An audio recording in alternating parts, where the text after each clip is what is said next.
பகவான் கிருஷ்ணன் ஒரு நாள் தருமனையும் துரியோதனனையும் தன்னருகே அழைத்தான்.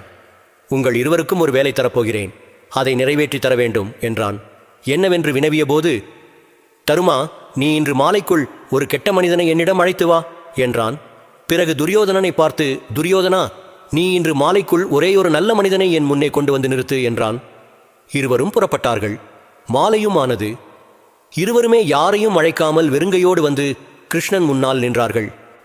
என்ன ஆச்சு, ஏன் யாரையும் அழைத்து வரவில்லை என்று கேட்டான் கண்ணன். கண்ணா, உலகம் மிகவும் மோசமாகிவிட்டது, ஒருவர் கூட நல்லவராக இல்லை, நானும் நாள் முழுக்க தேடி பார்த்து விட்டேன் என்றான் துரியோதனன்.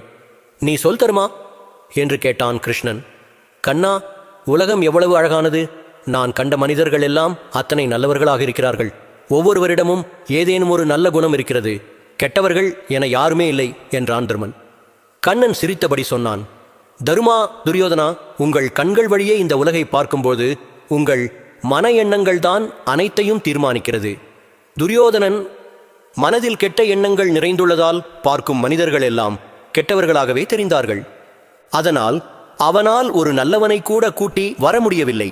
ஆனால் தருமனோ தனது மனம் முழுக்க நல்ல எண்ணங்களை கொண்டவனாதலால் பார்க்கும் மனிதர்கள் அத்தனை பேரும் நல்லவர்களாக தெரிந்தார்கள். அதனால்தான் ஒரு கெட்டவன் கூட அவன் கண்ணில் படவில்லை. எனவே இவ்வுலகை நாம் பார்க்கும் பார்வைகள் அனைத்துமே நம் குணத்தை பொறுத்ததுதான் என்றான். புரிந்ததா என் அன்பு மக்களே? நல்ல எண்ணம் கொண்டவர்கள் அனைவரையும் நல்லவர்கள் என்று எண்ணி ஏமாந்து போவது இதனால்தான். எனவே கவலை வேண்டாம். பாரத போரில் கடைசியில் வென்றது தருமனே.